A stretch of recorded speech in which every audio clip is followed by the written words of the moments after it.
సమస్యల రహిత నియోజకవర్గంగా హేలాపురిని నిర్మించేందుకు అహర్నిశలు కృషి చేస్తున్నామని తెలుగుదేశం పార్టీ జిల్లా అధ్యక్షులు ఏలూరు ఎమ్మెల్యే బడేటి చంటి స్పష్టం చేశారు.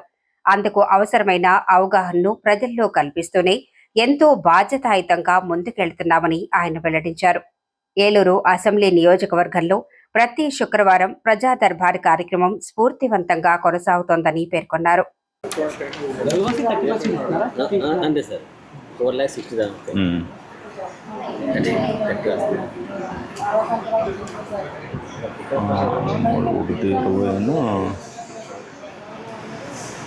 ఒకటి 38 వస్తాయి చెప్తారు. వచ్చినప్పుడు ఫోన్ చేస్తారు.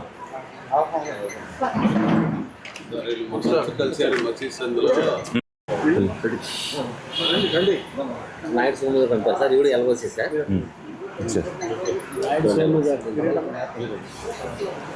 ఇప్పుడు అక్కడ ఇచ్చాను అనుకో, కానీ ఇక్కడ కూడా మనం చేయించుకుని ఇచ్చేస్తే అయిపోతుంది. అమ్మాయికి నేను ఆయనకి ఇచ్చాను, అది మామూలుగా అవసరం లేదండి. అంటే ఆ సబ్జెక్ట్ మాట్లాడితే ఒక వ్యక్తిది ఎందుకని ఊరికి సంబంధించింది మాట్లాడు. మరి అది నేను మీరు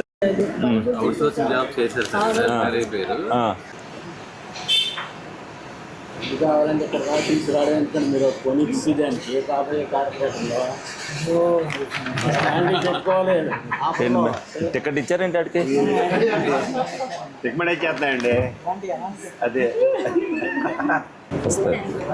మీ నెంబర్, ఫోన్ నెంబర్ ఏంటి? ఫోన్ నెంబర్ ఏంటి మీకు?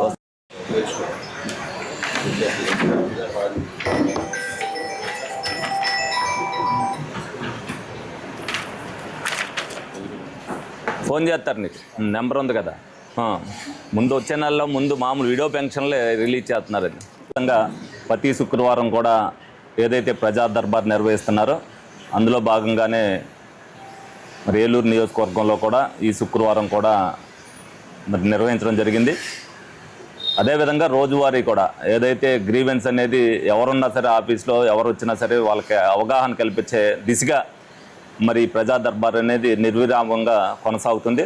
దానిలో భాగంగానే మరి ప్రజలందరికీ కూడా అవగాహన కల్పించాలన్నట్టయితే గౌరవ ముఖ్యమంత్రి చంద్రబాబు నాయుడు గారు ఏదైతే ప్రజలకి ఉపయోగపడే కార్యక్రమాలు ఏయన్నా చెయ్యాలి అని అనుకుంటే ప్రజలు ఏ సమస్య పట్ల వస్తున్నారు గ్రీవెన్స్కి అనేది మీరందరూ కూడా ఆలోచించి ఆ నిర్ణయం తీసుకోవాలని చెప్పారు.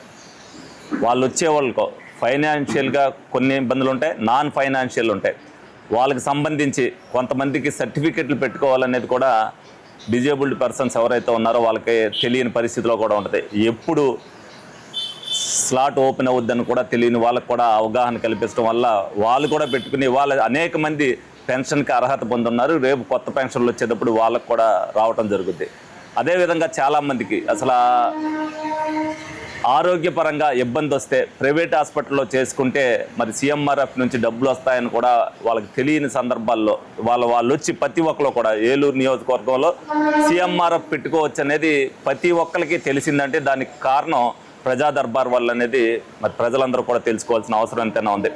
అదేవిధంగా మేము ఏదైతే పాదయాత్ర అప్పుడు తిరుగుతామో అదేవిధంగా మా నాయకులు తిరిగినప్పుడు హౌసింగ్కి సంబంధించి కొంతమంది లోన్స్ పెట్టుకోవడం కూడా, ఎందుకంటే రమారమి 1,400 మందికి already central government state government ఇద్దరు కలయికతో ఏదైతే 1,400 మందికి లోన్లు వచ్చినాయో ఇంకా కొంతమంది ఏదైతే సొంత స్థలం ఉండి లోన్లు పెట్టుకోవాలని కూడా తెలియడానికి మొన్న ఏదైతే ప్రజా యాత్ర చేశామో దాంట్లో చాలామందికి తెలిసింది.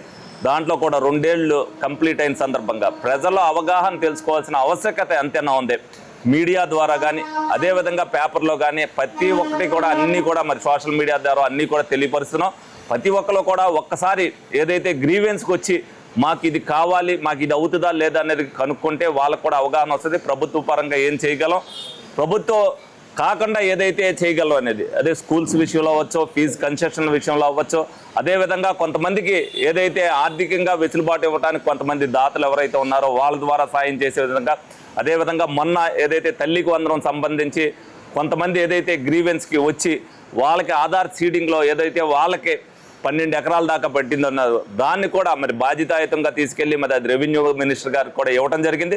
డెఫినెట్గా దాన్ని రెక్టిఫై చేసి ఒక మనిషిదన్నా సరే వాళ్ళకు వచ్చే తల్లికి వందనం పోకూడదనేది చాలా బాధ్యతాయుతంగా నాతో పాటు ఎవరైతే గ్రీవెన్స్ చేస్తున్నారో మా నాయకులందరూ కూడా అంత బాధ్యతగా వాళ్ళు కూడా వాళ్ళకి అవగాహన కల్పిస్తున్నారు. ఈ సందర్భంగా వాళ్ళందరూ కూడా ప్రజలందరూ కూడా ఎంత అవగాహన నేర్చుకుంటే అంత మంచిదనేది నేను కూడా చాలా ఆనందపడుతున్నా. ఎందుకంటే నిరంతరం చేయటం వల్ల ఇవాళ కూడా 2 సంవత్సరాలు పోయిన తర్వాత ఒక్కసారి విశేషంగా మరి నా ఇంటి దగ్గర కింద నుంచి తిరిగినప్పుడు ఒక్కరు కూడా ఈ పని నిమిత్తం అనేది రాలేదు. నాకు చాలా ఆనందంగా ఉంది. ఏలూరు ప్రజలు సమస్యలు లేని ఏలూరుగా ఉండాలని నేను కోరుకుంటున్నా తప్పనిసరిగా. ఎందుకంటే మెయిన్ సమస్యలు అంటే ఆ సమస్యలు అనేది చిన్న సమస్యలు ఉంటాయి, కానీ ముఖ్యంగా ఎమర్జెన్సీ సమస్యలు లేని పరిస్థితి వచ్చినందుకు నేను కూడా ఆనందపడుతున్నాను. ఈ సందర్భంగా మరి కూటమి ప్రభుత్వం వచ్చిన తర్వాత ప్రజలకి ఏ విధంగా మేలు జరుగుతుందనేది, ప్రజలకి ఏ విధంగా అవగాహన కల్పిస్తున్నారు అనేది మా నాయకులందరూ కూడా ఏలూరుని ఒక ఆదర్శవంతమైన ప్రజా దర్బార్ నియోజకవర్గంగా తీర్చిదిద్దాలని చెప్పి మనస్ఫూర్తిగా మేమందరం కూడా కోరుకోవడం జరుగుతుంది.